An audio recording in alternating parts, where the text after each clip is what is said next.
Hello, I'm Richard Van Wyhe for EV4U Custom Conversions, and we're coming to you live from beautiful Shasta Lake, California. This is the fourth in the series of How to Convert from Gas to Electric series, and in this episode we're going to be prepping the Karmann Ghia, which is featured in this series, and so we're going to inspect the brakes and we're going to change the shocks. We'll be adding gas shocks in the front, and we'll be adding air shocks in the rear. Also, I'd like to take this opportunity to tell you about our 3-day hands-on conversion workshops starting this summer.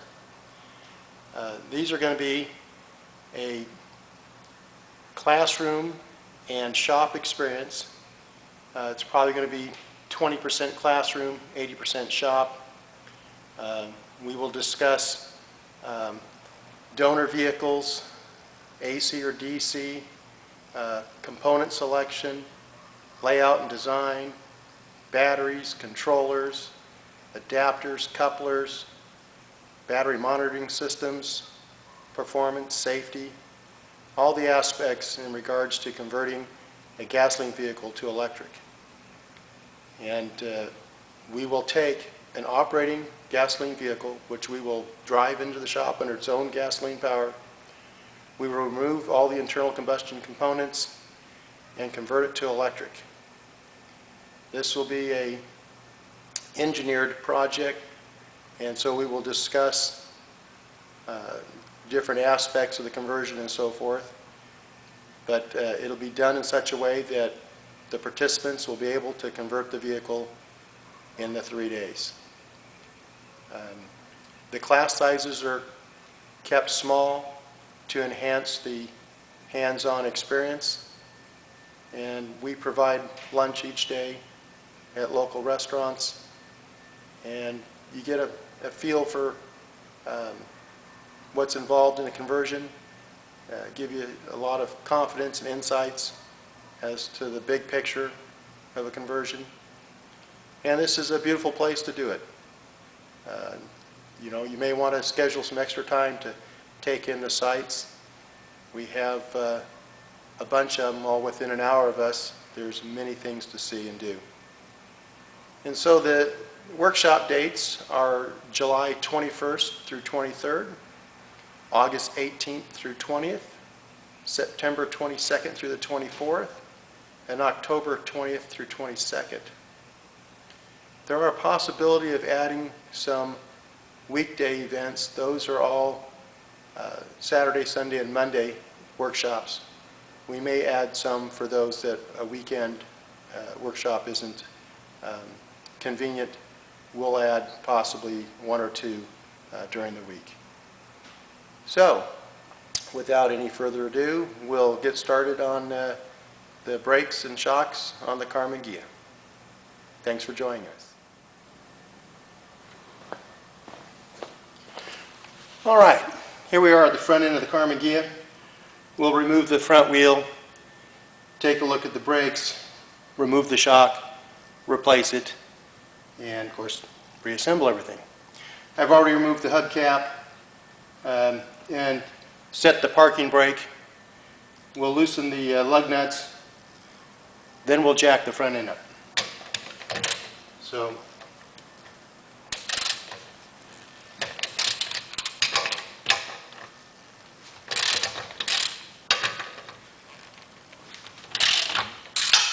just a reminder, the workshops, you want to get in and get registered as soon as possible because they are kept small on purpose, and so they will fill up rapidly.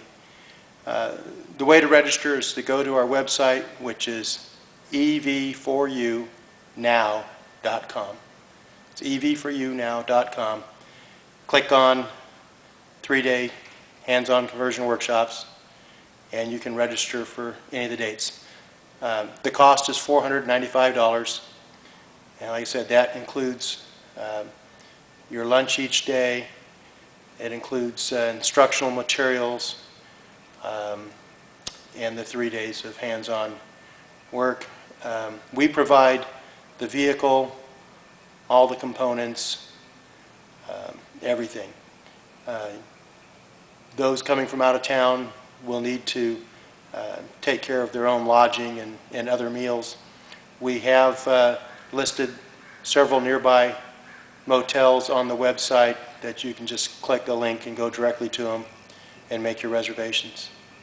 So let's jack up the car and pull off the wheel.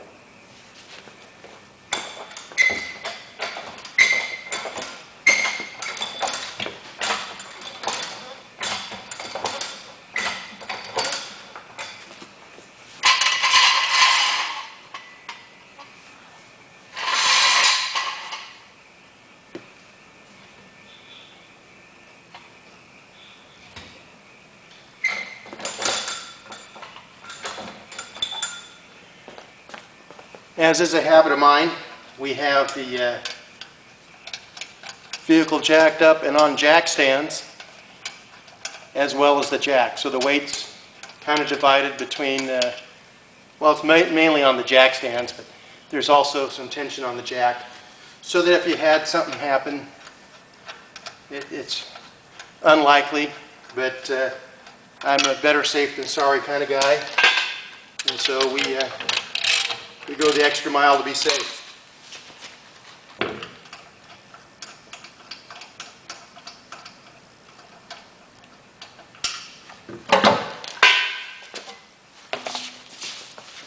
Okay.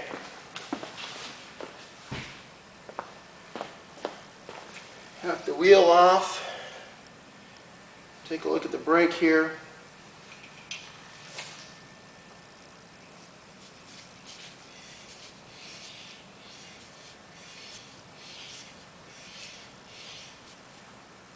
Well, the pads look brand new. Let me grab a flashlight and get a better look.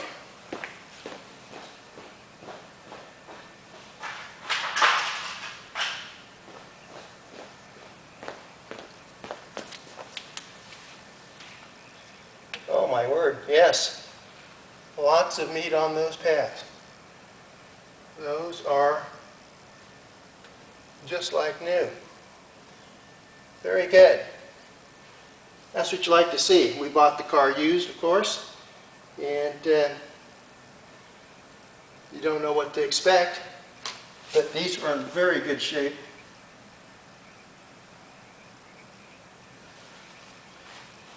The disc looks good. I don't see any grooves or problems with that.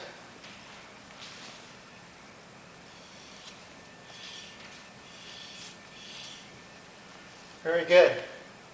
Matter of fact, that brake line looks like it was replaced also. So, in good shape. Tie rod end seal is gone. That's going to need to be replaced, so we'll put a new tie rod on that.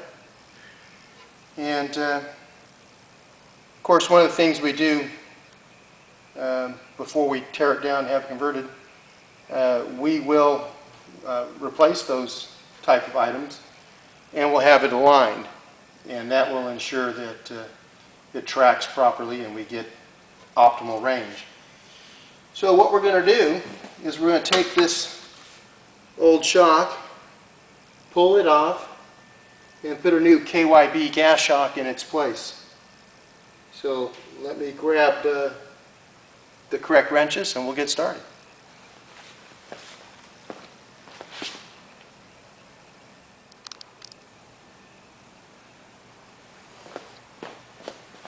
Okay, I've assembled my tools and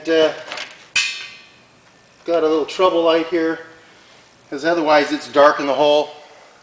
Doesn't show up on the camera very well. So anyway, we got the tools, grab the shock. As you can tell, it looks used. It is. This has a couple thousand miles on it. It was on another vehicle that we had. We took it off, and on that particular vehicle we put coilover shocks on. The Karmann Ghia is going to stay fairly light on the front end, probably no heavier than it was stock. And so these will be, you know, a good choice. If you were doing a lead acid conversion, you were putting weight up front, then you would need the coilovers. So anyway, it's almost new, and so it'll work for this application. And so let's go ahead and pull off the shock. I'm going to undo the lower mount on this, which is just one stud on the spindle here, 17 millimeter. We'll pull it off, release the bottom, and then we'll do the top. Top's a little bit more of a pain, and you'll see why in a moment.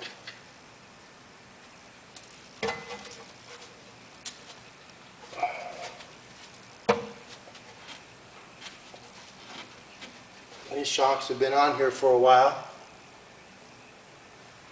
So we'll go ahead and loosen the top, and then we may have to talk to it on the bottom to get it to come loose. On the top, they'll want to spin.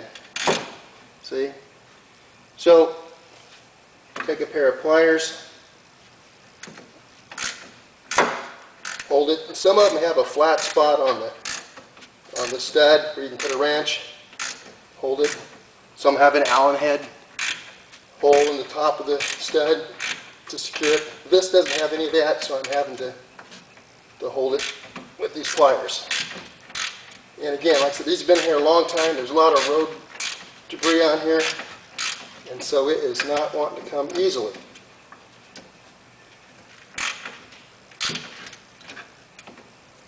And that's more common than not.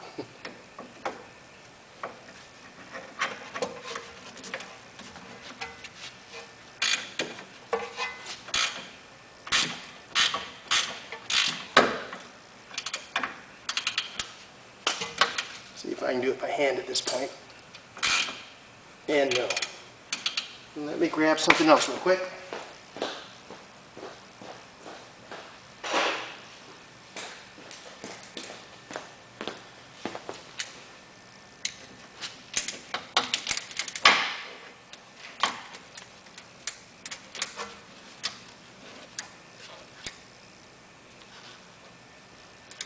Pair of vice grips will allow me to clamp on this, and hopefully they'll hold here, and it's easier than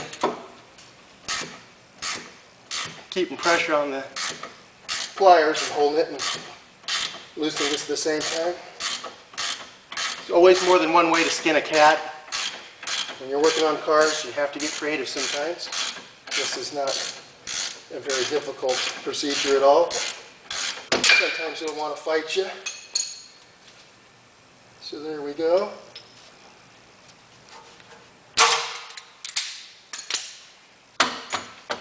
Yeah.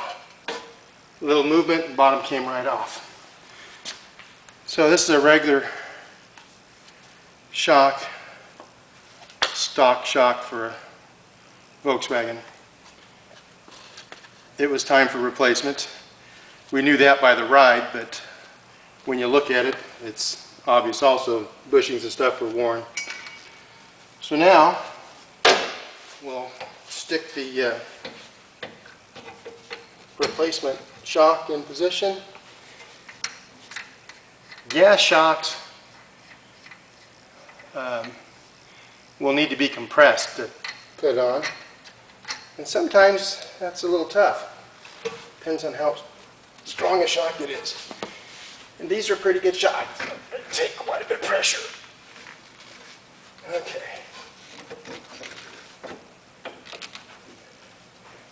There we go.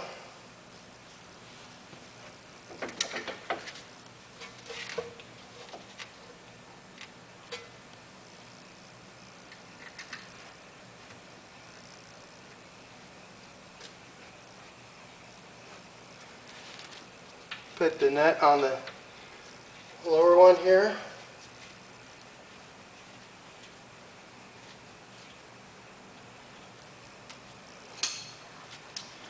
Tighten it up.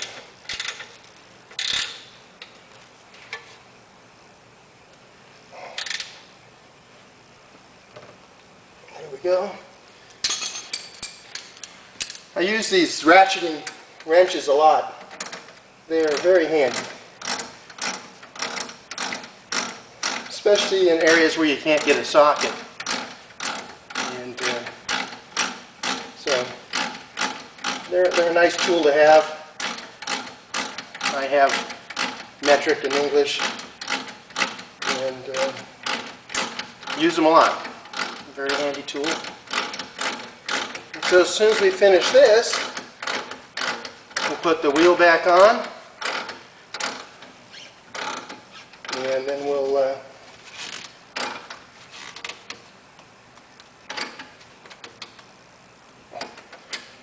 go to the rear. So there you have it. Replace the worn stock shock with a somewhat new, slightly used gas shock, and so the handling on the front end will be enhanced. We will also be replacing, not today, the anti-sway bar. I don't remember the specs on the stock and the heavy-duty one we'll use, but it's probably twice the size. Makes a big difference on the handling. It'll make this car ride nice and flat. Believe it or not, this is the first part of March, and it's 77 degrees out, and working on something, you work up a sweat. Not typical for this time of year necessarily. Anyway, I'll put the wheel on and won't bother showing that to you, and we'll move to the rear. Welcome back. Well, off camera, I removed or replaced the other front shock, and let me tell you, I'm glad I picked this other side to videotape, because the opposite side fought tooth and nail. The top part was on there so good that it actually broke the stud, and so that was kind of a loud pop and a little noisy for the camera. And so we get to the back, and I thought off camera I would remove the axle nut, and I have a 3/4 inch drive impact wrench, and you know, this will loosen almost anything. Thing wouldn't let go. And good old WD-40, pound on it, say a few magic words, and it finally let go. But that one was on there good.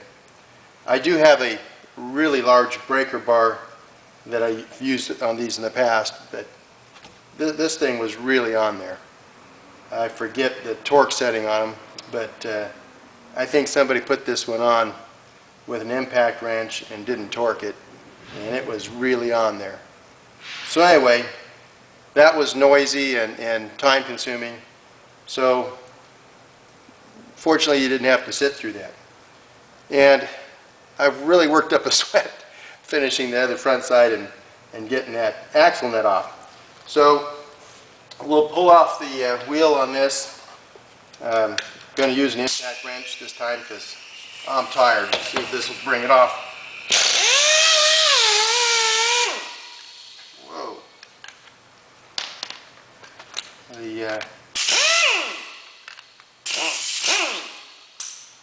Going to have to do a little repair on the impact wrench here. For some reason the trigger is staying on. Let's cut and I'll take a look at that. Okay, well, that was strange. The spring broke in the impact wrench on the trigger, and so pulled the trigger, the spring broke, and it wouldn't shut off. But I've had this impact wrench a very long time. So anyway, replaced the spring. We're good to go again. If I still have air.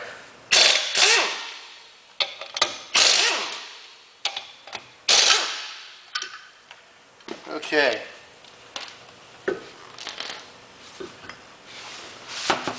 we'll pull the drum off.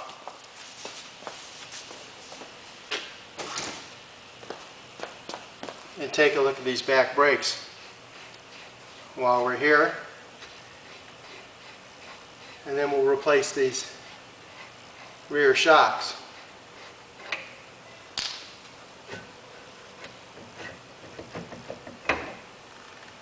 Well, that slid off nicely. We'll put some anti-seize compound on this next time, because boy, I'll tell you, that really fought coming off. Well, looks like the brakes were done on this car not that long ago. Everything looks good. So that's great news. Put the drum back on.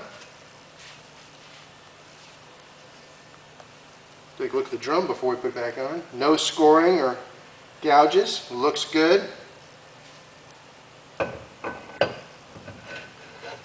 Eventually we'll probably replace these with discs, but not at this time.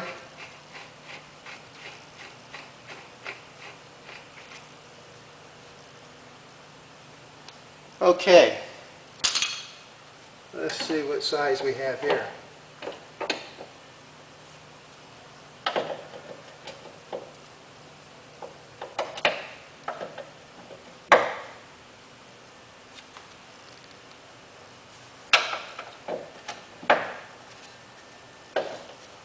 Okay.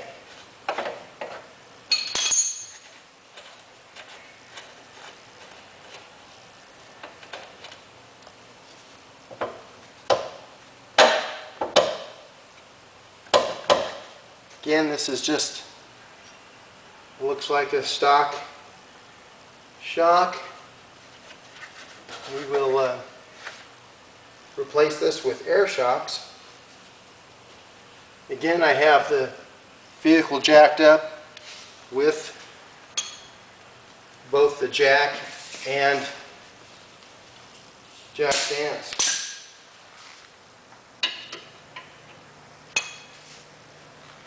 And I'll have to get a bigger wrench, because that's larger than 17 millimeter, and that's what I happen to have. So let me grab a bigger wrench. Before I do that, here's the shock that's going to be going on there. It's a air shock, and that will go like this, and that will give us the ability to adjust the ride height on the rear. We will be increasing the weight on the rear by approximately 300 pounds, and so this gives us the ability to carry the weight and adjust the ride height.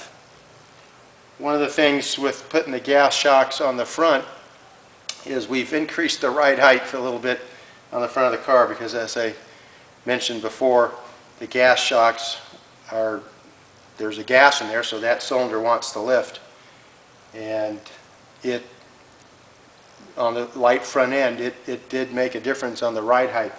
So this car used to sit kind of nice and low. It's a little bit higher now, but they tend to settle a little bit once we, that's just on the shop floor here, once we take it out for a ride and everything, it'll settle and be all right. But it is a little bit higher at this time. So let me grab the appropriate tools, and we'll get started on putting our air shocks on.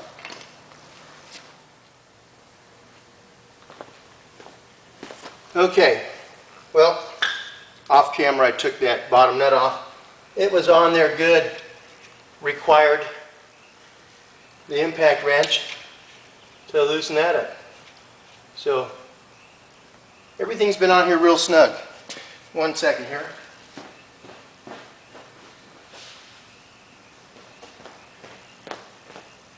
I put the nut back on part way to kind of help protect the threads. Then we'll tap this bolt out.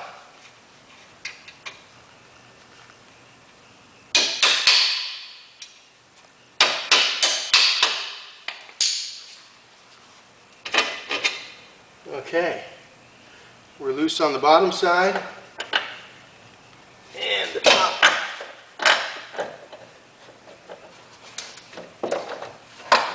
top also.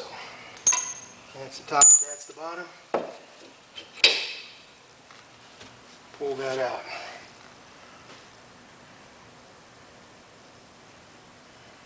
Wow. This is the shocks were worn out on the rear here, but originally for a stock shock, this was a good one, made in West Germany, like German parts. Okay, now we're going to install this so that the air line going into the shock is facing inward. See if we can get this into position here.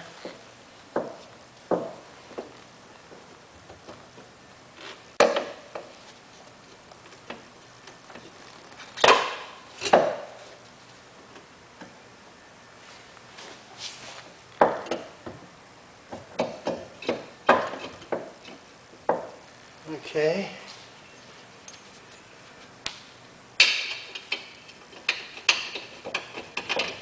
We'll secure the bottom here.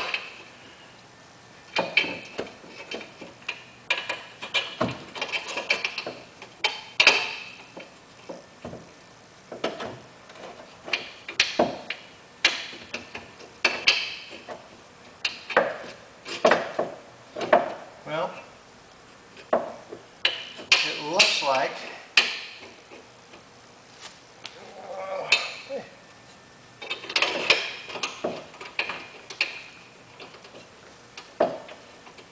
it's just not going through the other hole. We're riding just a little bit high. Looking at this side, it looked okay, but we're riding a little bit high because the jack stand is actually touching the base of the shock. So I'm going to raise it up for a moment, put the bolt in, let it back down.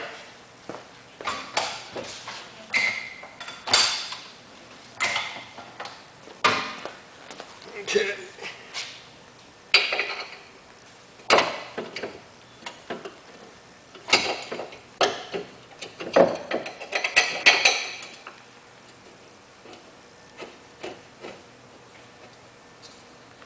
Okay, bolt is through.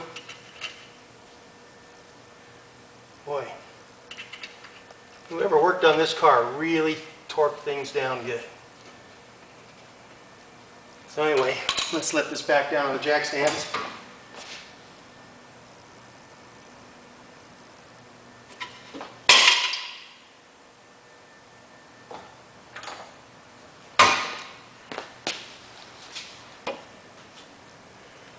Okay, very good.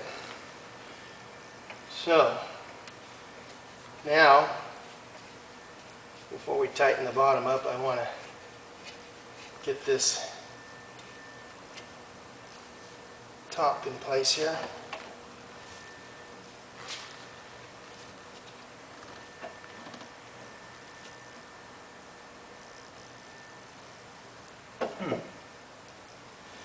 Well, that's just not lining up right.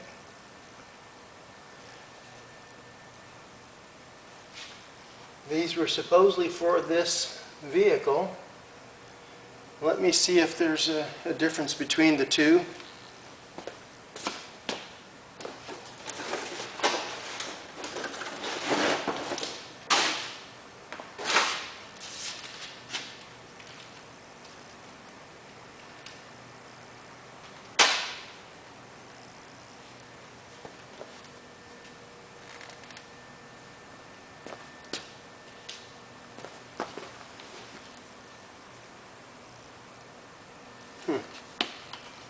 Well, let's pull this back off. Try this other one. I don't see where they're marked,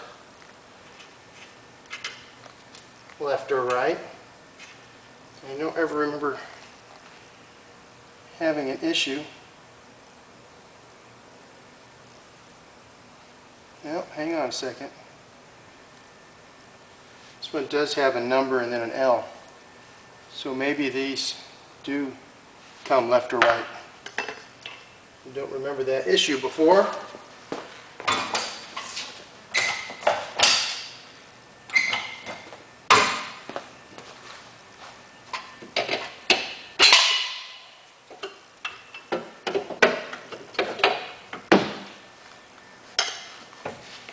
Out with that one.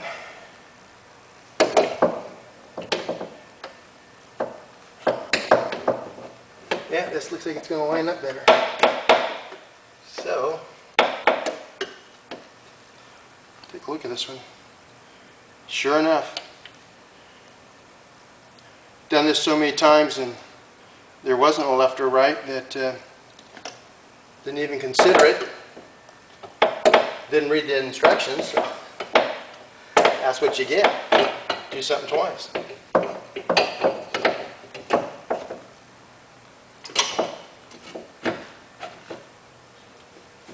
Yeah, much better.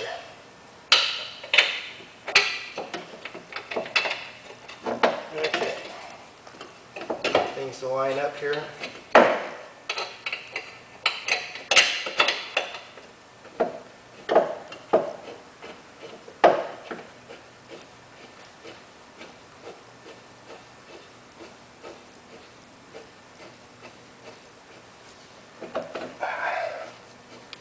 It's been one of those days. Everything is, what should be a very simple task has been a little more on the difficult side, or at least wrestled with it. Okay.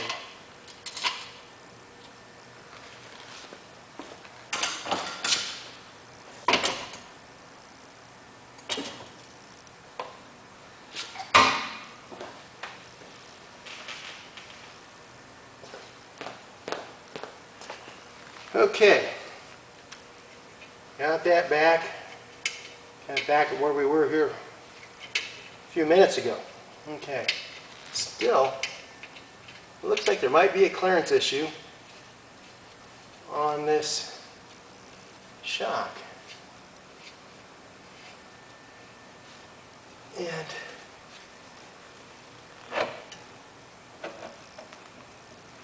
boy,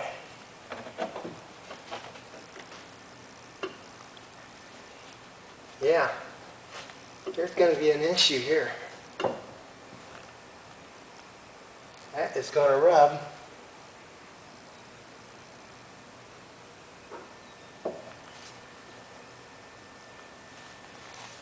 The shock has a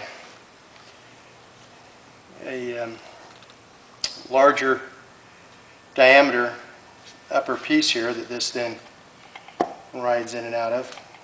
This is where your air bladder is. And can't see it on the camera, but this is rubbing against the shock mount, where the shock mount mounts to this trailing arm. There's a little flange piece that comes out a ways, and this is actually going to be right up against it. And so as this will be stationary and that other piece is going to travel up and down, it's going to rub against it. So we're going to have to look into that. And okay, as I was saying, we've got some clearance issues with these aftermarket air shocks, and we're going to have to resolve that before we complete that. The brakes look good, and so we'll call it a day on these. We'll see if a different brand will give us the clearance, or what we have to do to resolve the issue. Battery's about ready to go dead on the camera, so I guess this is a wrap for now. Thank you once again for watching. Don't forget to sign up for our 3-day hands-on workshops starting in July. That was July 21st through 23rd, August 18th through 20th, September 22nd through 24th, and October 20th through 22nd. And of course, all the information and to register, go to EV4UNow.com. I'm Richard Van Wyhe. We'll see you next time. Well, got the air shocks in, and what was required, we had to modify the lower mount slightly, just kind of bent the tangs on the mount out just a little bit. Doesn't affect anything structurally or in any other way. Just gave us the little bit of clearance that was required. So we were able to mount the air shocks. We plumbed them, just simple routing a plastic tube, and we selected a location for the Schrader valve for airing up the air shocks in the engine bay, kind of out of sight, but yet easy to get to, so you can add air or decrease it however you want to do to set the ride height and so forth. Anyway, so that was accomplished. It turned out to be a little more of a job than I had allowed time for, and so didn't video record the entire thing just because of time constraints.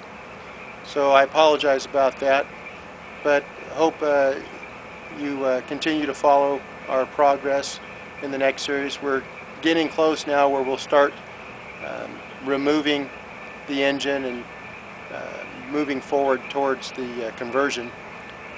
But just wanted to show you that there are considerations for the donor vehicle, that you want to have it in good mechanical condition.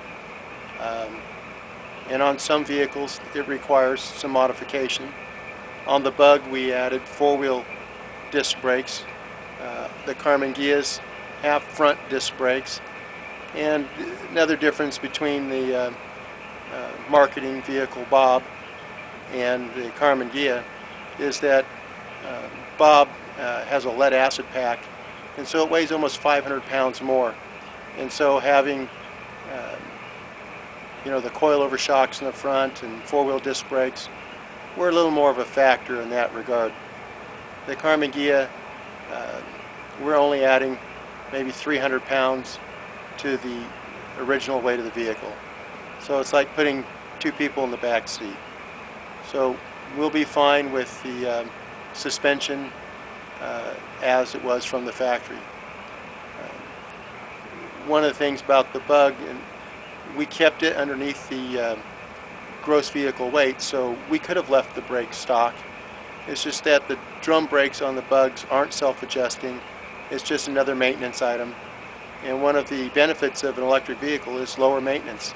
So by going to the four-wheel disc brakes, we just lowered the maintenance on that aspect also. So anyway, we continue to move forward. Not sure what we'll cover in the next episode at this point. But like I said, we are getting close. We're not going to show you all the things that we do to the Karmann Ghia, because we just like the tie rod ends and so forth. That's just not entertaining. What we did today wasn't very entertaining. So anyway, we'll start sharing with you when we start taking out the engine, the adapter and coupler, the motor and so forth, and of course the installation of the electric components and the battery box design, that type of thing. We'll be sure and record that and share it with you. So as the sun sets behind me, I'm calling it a day.